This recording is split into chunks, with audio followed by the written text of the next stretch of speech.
આજે આપે બધા જોયું હશે કે માનનીય ઇલેક્શન કમિશન ઓફ ઇન્ડિયાએ ચૂંટણીનું શેડ્યુલ બહાર પાડ્યું છે.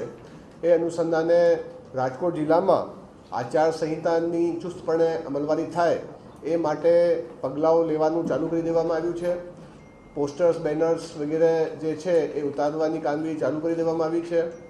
ફ્લાઇંગ સ્ક્વોડ 24 જેટલા આપણે ટીમો બનાવેલી છે. એ સિવાય આપણે આદર્શ સંહિતાની અમલ માટેની 8 ટીમ, આસિસ્ટન્ટ એક્સપેન્ડિચર ઓબ્ઝર્વર 8 વગેરે આપણે ઓર્ડરો કરેલા છે.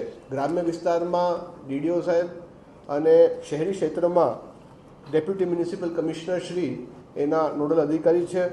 નગરપાલિકા વિસ્તારમાં જે તે ચીફ ઓફિસર અને જિલ્લા લેવલે રિજનલ મ્યુનિસિપલ કમિશનર શ્રીના ઓફિસમાં એડિશનલ કલેક્ટર શ્રી એના નોડલ ઓફિસર છે.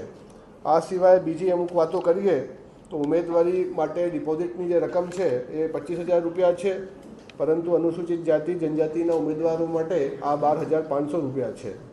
ઉમેદવારની ખર્ચની મર્યાદાની વાત કરીએ તો આ 95 લાખ રૂપિયા રાખવામાં આવેલી છે અને પાર્ટી લેવલે કોઈ લિમિટ નથી.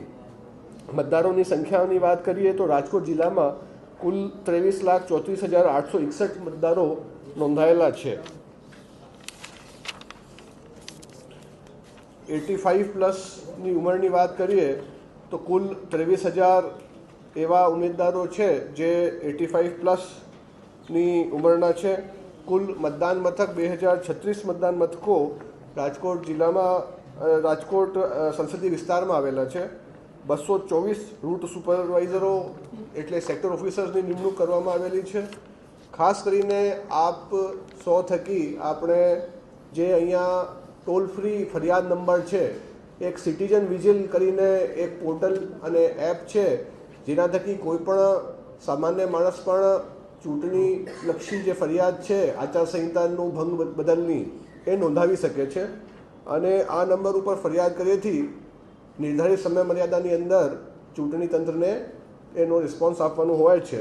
આ નંબર હું વિનંતી કરું છું કે આપ હાઇલાઇટ કરશો.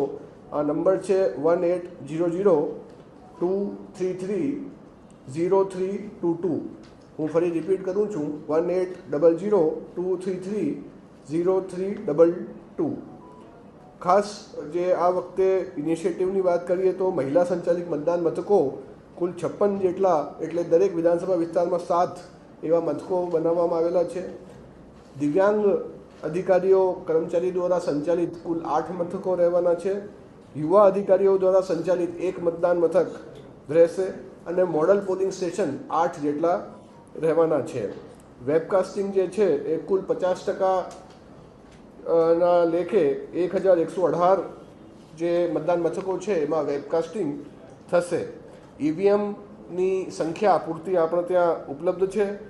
અત્યાર સુધી જે ડેમોન્સ્ટ્રેશનના ઈવીએમ હતા એ પણ હવે એ ડેમોન્સ્ટ્રેશનની કામગીરી બંધ કરી દેવામાં આવશે.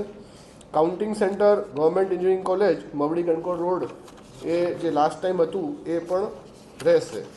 આ સાથે હું આપ સૌને એક જ વિનંતી કરું છું કે બધા જે આપણા મતદારો છે એ મોટી સંખ્યામાં આ જે ચૂંટણીનો પર્વ છે એમાં ભાગ લે અને પોતાનું મતદાન કરે એવી અપીલ સાથે હું વિરમું છું. Thank you.